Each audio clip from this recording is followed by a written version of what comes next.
Hello friends, we have seen the discussion, we have been discussing about Fourier series and how periodic functions can be represented as a summation infinite series involving terms from cosine and sine series, harmonic functions. Now we extend that explanation, we extend that formulation, the expansion of any function, any periodic function in terms of sine and cosine functions by using Euler's formula. As we all know that complex exponentials can be represented as sum of cosine and sine functions. So, e to raised to the power I theta is equal to cos theta plus I sin theta, that is the Euler formula. So, if we substitute this Euler formula, then can we the Fourier series of course involves sine and cosine terms. So, we can combine sine and cosine terms and try to develop complex exponential form of the Fourier series. So, in this case we have been looking at this square wave form, the Fourier series expansion of square wave form, and we found that it is an odd function and it involves only cosine terms, and the coefficients of the cosine term b j's, they can be given as 4 times a naught by j pi for odd number of harmonics, odd harmonics j is equal to 1, 3, 5, and they are 0 for even harmonics j is equal to 2, 4, 6, etc. And at the point of discontinuity, the Fourier series approximation converges to the average value of the left and right limit. Now, let us look at that expansion into the transformation into the complex form by using Euler identity, that is e raised to the power I theta is equal to cos theta plus I sin theta. Then we can actually combine the terms of the Fourier series. If you look at it, the Fourier series expansion. So, these cos terms and sine terms, they can be combined together by using Euler formula.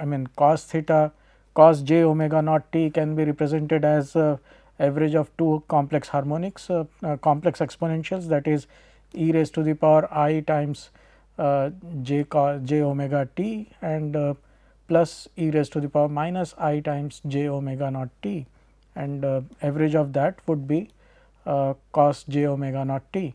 And similarly, we can have the representation for complex difference of these complex exponentials, complex conjugate exponentials, that results in expansion for representation for sin omega term, sin omega t term. So, we can combine these. So, representation for cos theta and sin theta. So, let me again re-emphasize that. So, e raised to the power I theta, or I would say e raised to the power I theta is equal to cos theta plus I sin theta, as well as e raised to the power minus I theta is equal to cos theta plus, or rather minus I sin theta.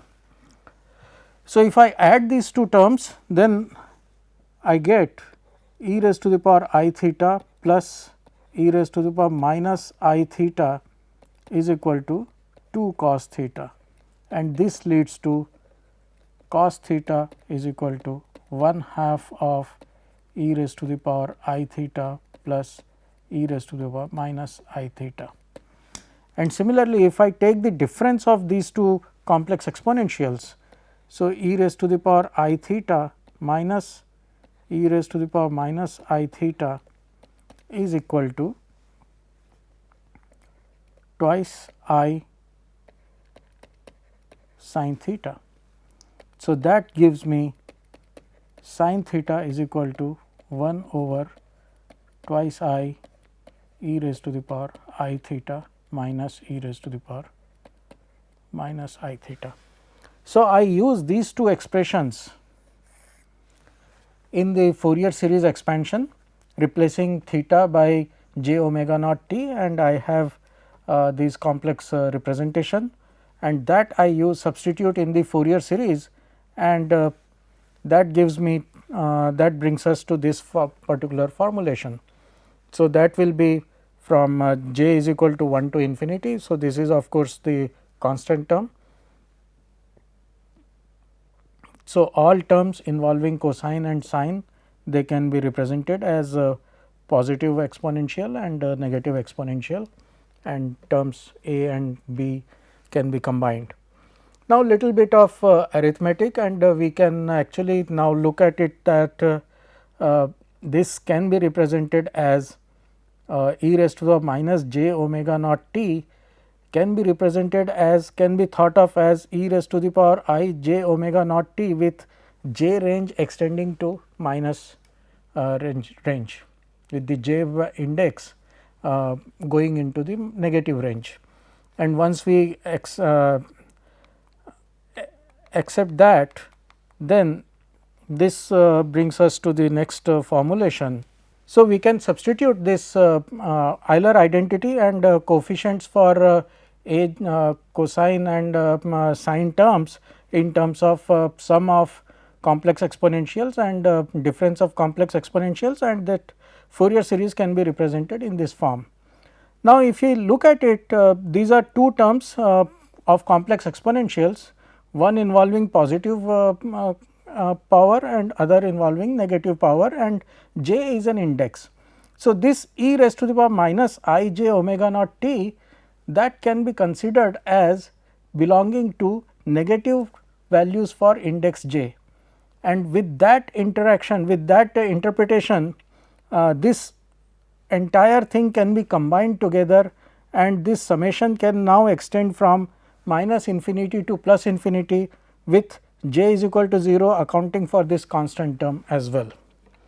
So, with that, so these are the coefficients for negative range of index variable, they can be evaluated, and therefore, this can be represented as negative powers of negative values for index j for these terms, and with this substitution, this entire expansion, these two 1/2 summation for j is equal to 1 to infinity and j is equal to 1 to infinity, they can be merged with the with the help of these results, and we arrive at a very simple expression. So, in this case j extends from minus infinity to plus infinity, and j is still not equal to 0 because j is equal to 0 term is taken care of by this constant term. So, if we combine that and introduce bring that in this fold, then we define this a j minus I b j as a complex number alpha j. So, that would be given as a representative of Fourier function approximation. So, this entire series can be represented as summation over j of alpha j multiplied by e raised to the power I j omega naught t, and now j index varies from 0 and then it takes on value plus or minus 1. So, entire range of integers from minus infinity to plus infinity, and that is again the same, it is exactly same as our standard Fourier series expansion in terms of sine and cosine, except that we now write it in terms of complex exponentials, and obviously since the multiplier, this basis is complex exponential, the coefficient is also going to be complex, such that the result of this summation is a real function f t, if f t is real to begin with.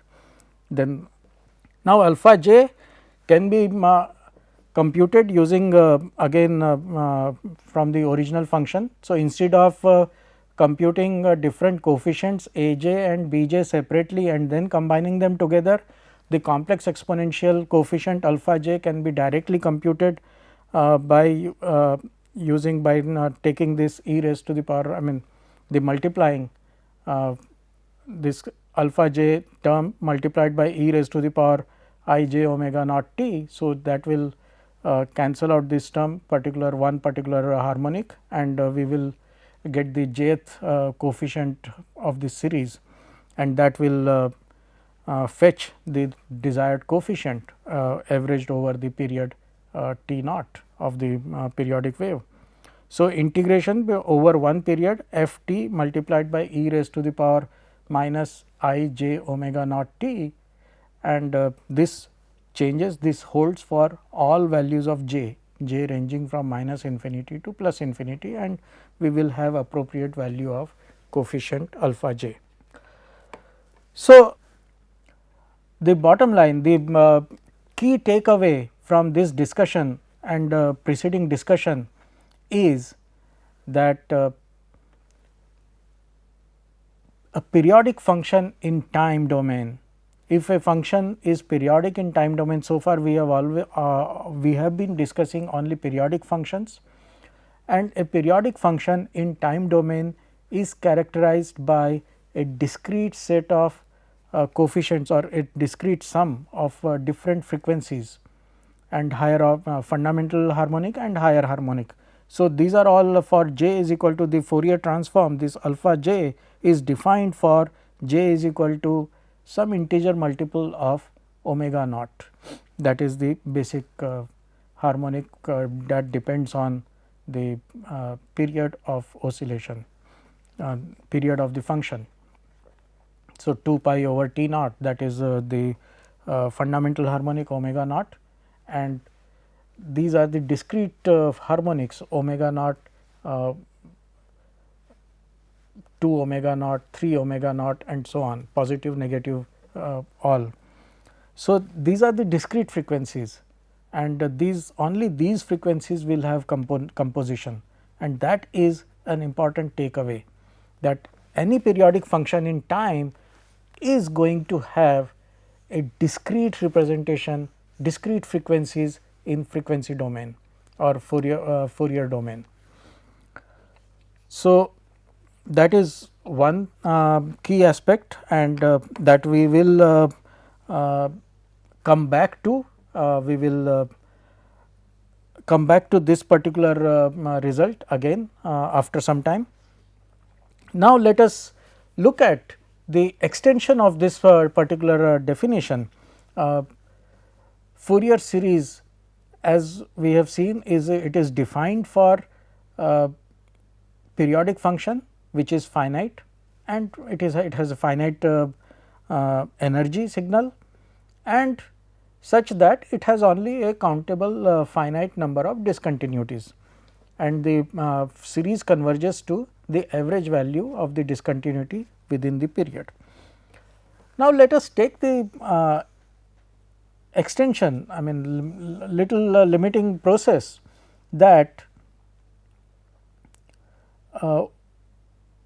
if the periodic function is defined by a period p after which it recurs, after which it repeats itself, then we can define an aperiodic function or a transient as a periodic function with infinite period. So, the period, I mean the function actually never repeats, or its period is infinite. So, then this entire formulation of Fourier series can be extended to cover the aperiodic functions as well, in the limit as the period tends to infinity. So, let us now look at how it pans out. So, aperiodic functions may be modeled as periodic functions with an infinite period.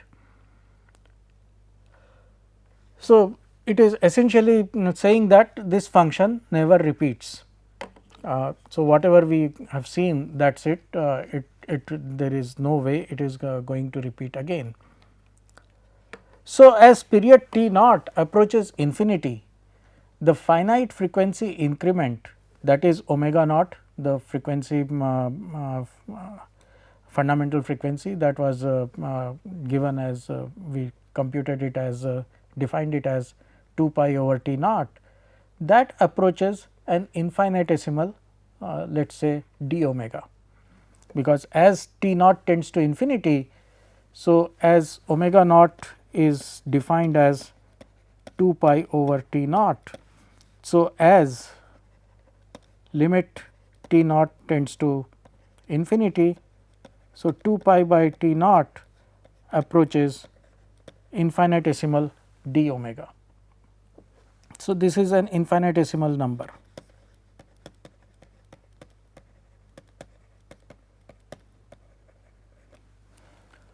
And this is what we refer to.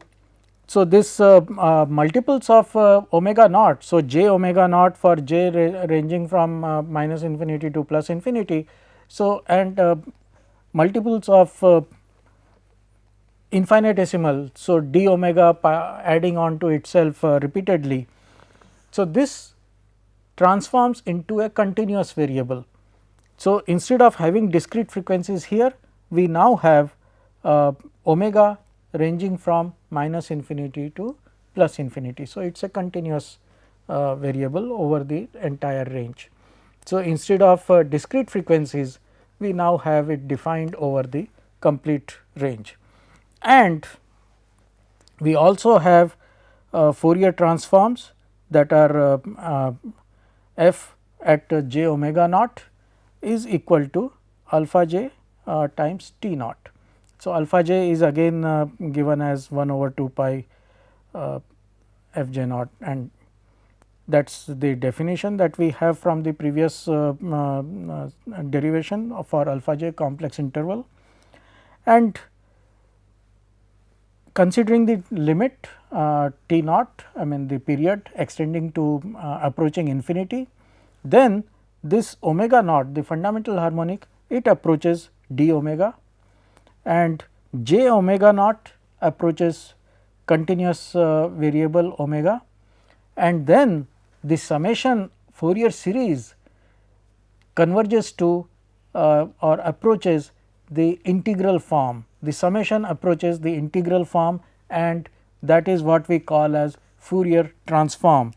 So, f of t function of time t. So, f t is an aperiodic function is related to its Fourier transform f omega as 1 over 2 pi integral minus infinity to infinity f omega e raised to the power I omega t d omega, and the inverse Fourier transform is given by f omega is defined as integral from minus infinity to infinity f t e raised to the power I omega t dt, and these two are collectively referred to as Fourier transform pair.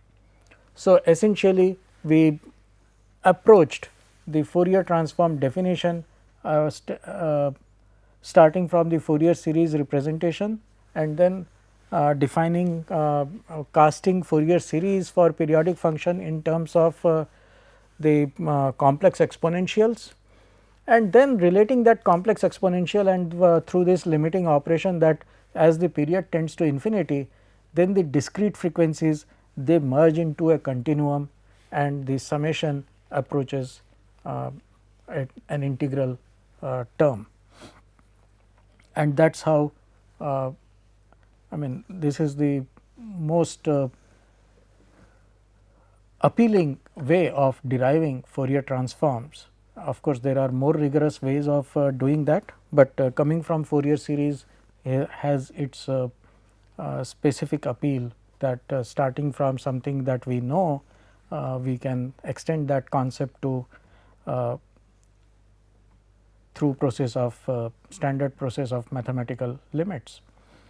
So, now in this particular result, we now have another key takeaway.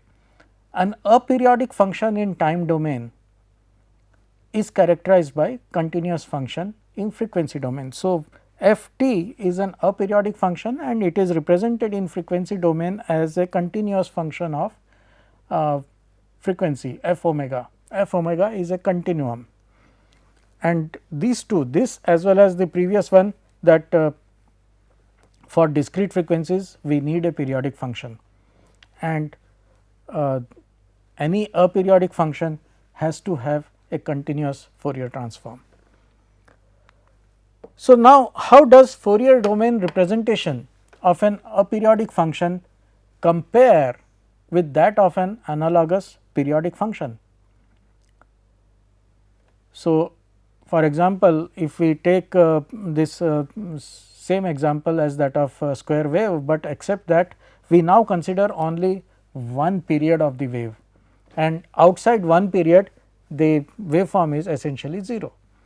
So, G1 t. So, initial our while we were discussing earlier the periodic function, we had this pattern A0 and minus A0, this pattern repeats itself after the period of t naught.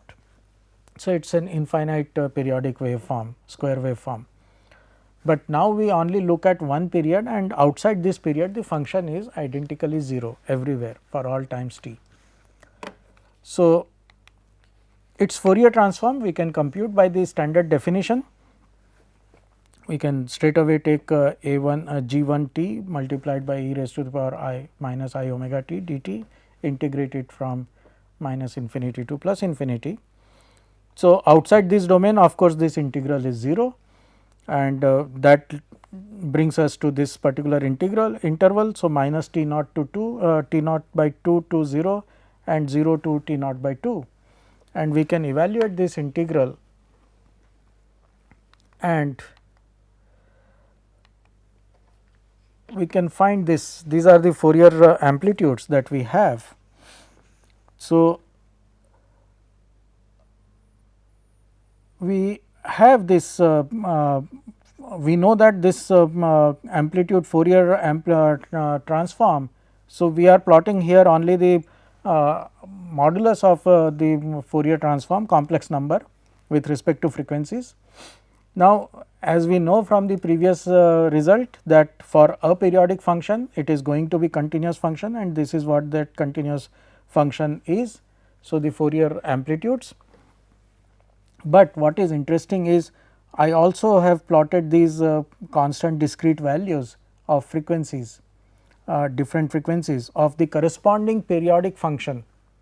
So, Fourier amplitudes, the complex exponential, the modulus of complex exponentials multiplied by the period. So, it is scaled by the period of the waveform. So, alpha j multiplied by t naught. So, that is the period. So, complex exponential multiplied by modulus of complex exponential multiplied by the period. So, that I plot, and interestingly the most that is a very revealing result. The Fourier transform of this aperiodic waveform. So, this is the aperiodic waveform. So, this is 0 all over, it goes to minus 1, stays minus 1 in this range, then goes to plus 1 and again goes to 0 at t is equal to 1. So, from minus 1 second to plus t 1 second, it has this one period of the waveform, and we consider the amplitude as unity here. So, for this waveform we compute the Fourier transform, and also we superimpose this Fourier series expansion, the complex exponential form, the amplitudes of that, and we find that the amplitudes of the complex exponential form of the periodic waveform, they agree exactly with the Fourier transform of this aperiodic waveform. Of course, this complex exponential has to be scaled with scaled by the period of the waveform. So, alpha j times t naught, the period of the waveform, agrees with the Fourier transform of the aperiodic waveform, same waveform, but whose which is aperiodic, and that agrees exactly at discrete frequencies. Now, that is a very important result. So, complex coefficients of the Fourier series expansion of periodic function scaled by the time period are exactly identical to the Fourier amplitudes of the corresponding aperiodic function at discrete set of frequencies j omega naught. And this leads us to a very interesting result, that for the I can possibly characterize these continuous frequency Fourier transform by these scaled complex exponentials of the periodic waveform, corresponding periodic waveform, and that is the key to development of what we call as discrete Fourier transform. Under what conditions that holds, and what are the specific issues that we will be dealing with, that we will soon see. But nevertheless, it suffices to say that this equality is really remarkable, and we can go ahead, we can develop a suitable algorithm and procedure to represent these continuous frequency waveform by this discrete wave frequency equivalence. And it is exactly similar to what we do in case of normal digital discrete normal processing, data processing using digital computers. For example, all waveforms are continuous time waveforms, almost always. Most of the physical waveforms, physical signals that we pick up or that we observe, they are continuous time signals. But by virtue of the design of digital computers, the values that we need, they need to be in discrete time samples. We need to have quantization and we need to have sampling at different instants of time.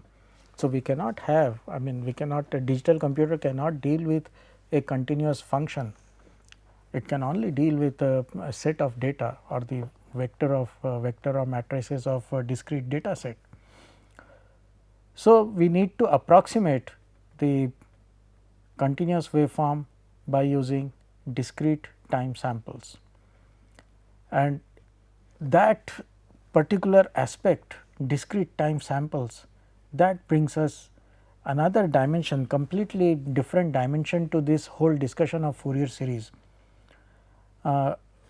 As it is, we know we have converged to a great extent, find out what is, for periodic function it is in Fourier domain it is going to be discrete frequencies, and for aperiodic function in time domain, in frequency domain it is going to be continuous function, but those continuous function values can be approximated or they agree very well exactly with the values, corresponding values obtained from the periodic function, complex exponentials for periodic function scaled with by the factor of time period.